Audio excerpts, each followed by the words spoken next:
The Kui is a musical heritage.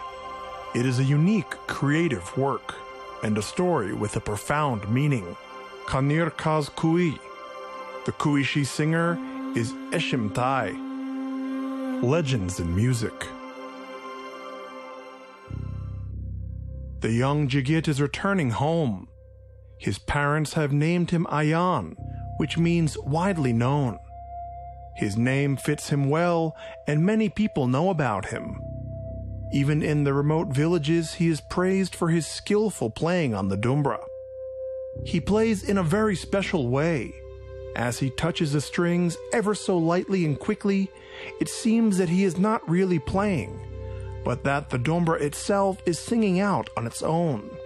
As he walks along unhurriedly, taking the shortest possible way through the hill valley, filled with quiet noises of nature, bees and beetles buzzing overhead, and the flowerheads and grasshoppers whirred and jumped out of the grass.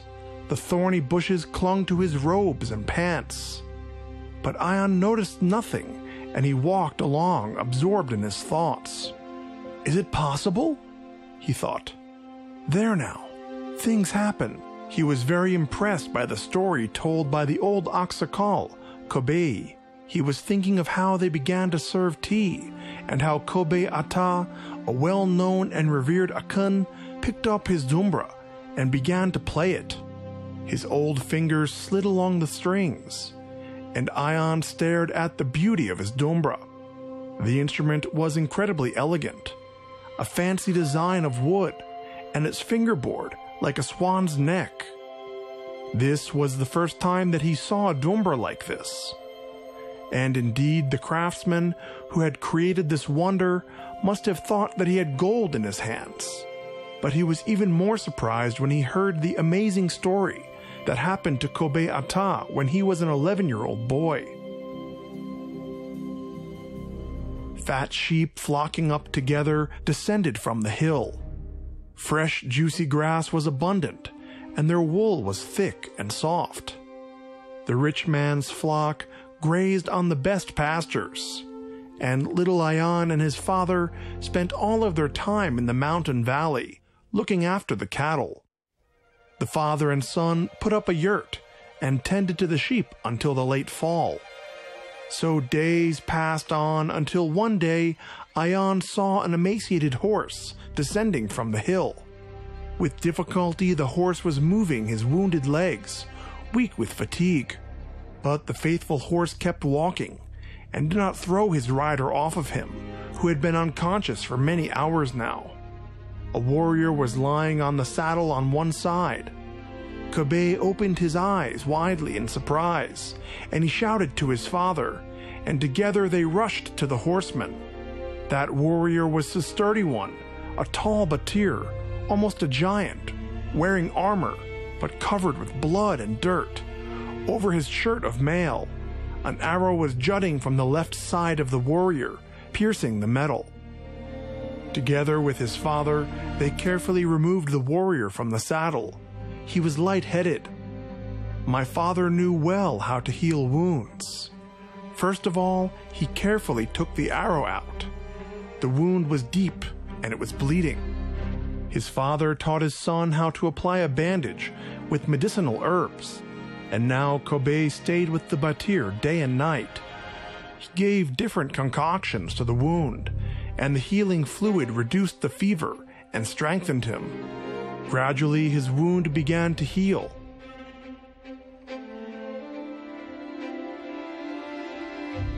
Finally, the batir opened his eyes, but he did not recover right away. At first, the warrior thought that he was in captivity, and getting up with difficulty, he tried to run.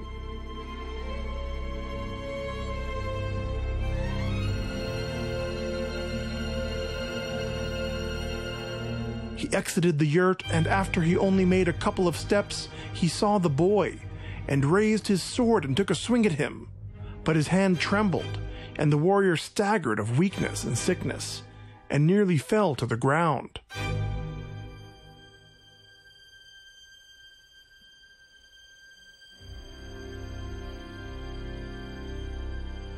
Another week passed by, and the Batir finally recovered and began spending a lot of time with Kobe. They talked for a long time, joking and even laughing with each other. Batir taught Kobe how to draw the bowstrings so that the arrow would fly faster than the wind and would fly accurately and far. He taught him how to handle the sword and override the blows of the enemy. The Batir said that Kobe could become an excellent warrior. After that, they became good friends. The father also liked the warrior. They often sat together and talked. During a game or in conversation, the boy asked the Batir to stay with them and to not go to war again, because death could catch up with him on the battlefield at any time. But the Batir answered, "Who will defend our native land from enemies then?" The boy agreed with him and said that he wanted to learn how to play the dumbra, just like his great-grandfather, of whom rumor and fame continued unabated. But he does not have a dumbra, which he could learn how to play, because his father does not have enough money to buy one. The Batir laughed and said that it did not matter, and that one day he would have his dumbra. The Batir took a fancy for the boy, but he could not stay in the pasture, until one day he put on his armor and his helmet, and then he saddled up his horse and left. Kobe saw a small retreating point in the distance and ran after him. But then he realized that he could not catch the retreating rider. With tears in his eyes, Kobe entered the yurt, and he saw gold coins lying on the sheepskin. He grabbed them and rushed out of the yurt, thinking that the warrior must have forgotten his coins. Only then did the boy realize why the Batir smiled when he was telling him about the dumbra. The money the warrior had left was more than enough for his father not only to buy this unique dumbra, but also for a whole flock of sheep. Since then, his family has ceased to live in poverty. Such amazing things happen in people's lives, and they give birth to songs, kuis, and legends, Ayan thought. They are all different and unique. Some glorify heroes, while others talk about love, and yet others sing about their homeland and animals. Thus, in the treasury of folk art, there was the Konyr Kaz kui, preserved and written by the famous kuishi Eshimtai. Many of his works remained unknown, and only the unusually melodious Konyr Kaz kui introduces us to his unique creative work. Konyr Kaz kui, the brown goose kui. Before dawn, a pack of wolves ran quietly and imperceptibly along the path, which bent like a snake, and climbed up the mountain gorge, getting lost among the rocks. The most difficult was an open area of the steppe that needed to be overcome.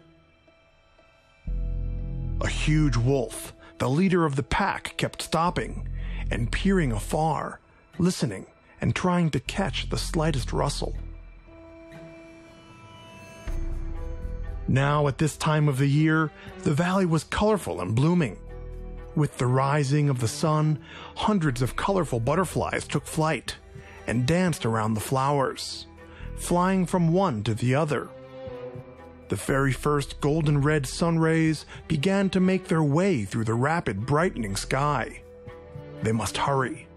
The steppe only appeared to be quiet and friendly, but in fact an enemy could be waiting in weeds anywhere. An experienced leader knew this very well. He could sense the danger, not so much with his sensitive nose as by its very undercoat, when his hairs rose on his neck. He was clever, cunning, and the strongest one in the pack.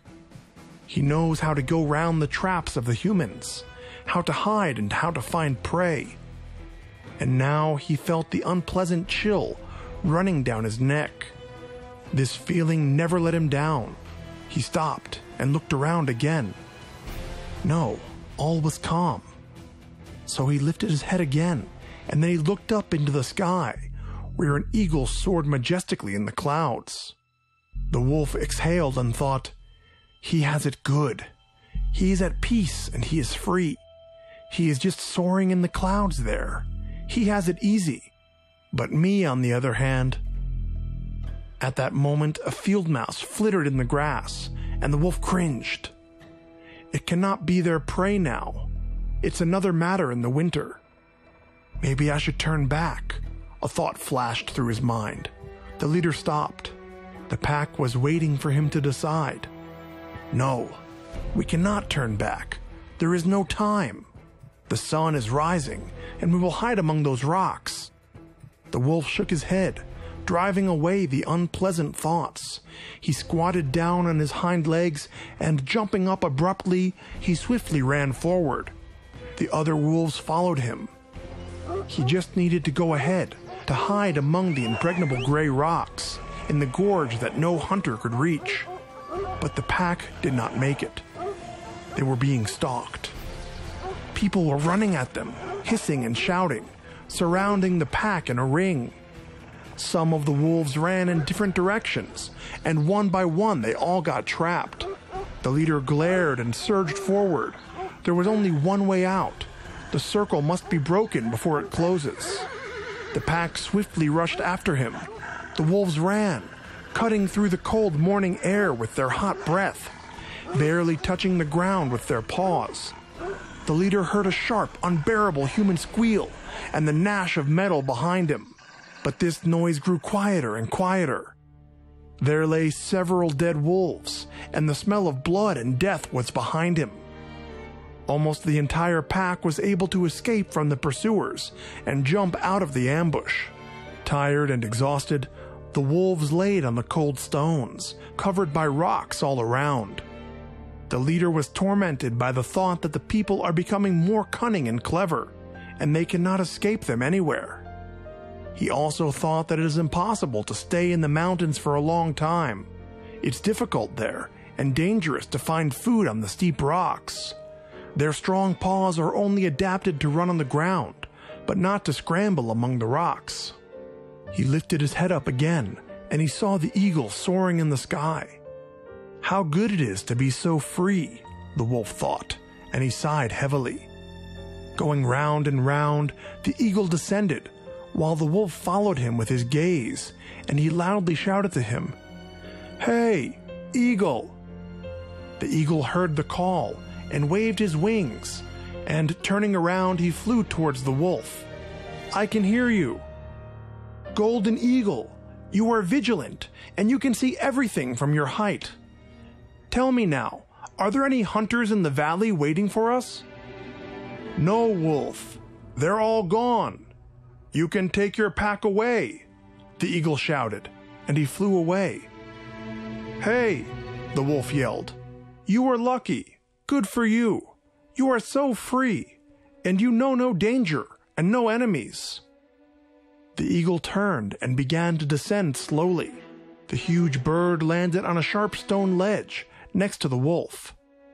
"As you have said," the eagle said slowly with a surprise, "that I know no danger and have no enemies?" "Yes," the wolf exclaimed. "Ah, but you are mistaken, my friend," the golden eagle said sadly. "Listen now to what I have to tell you.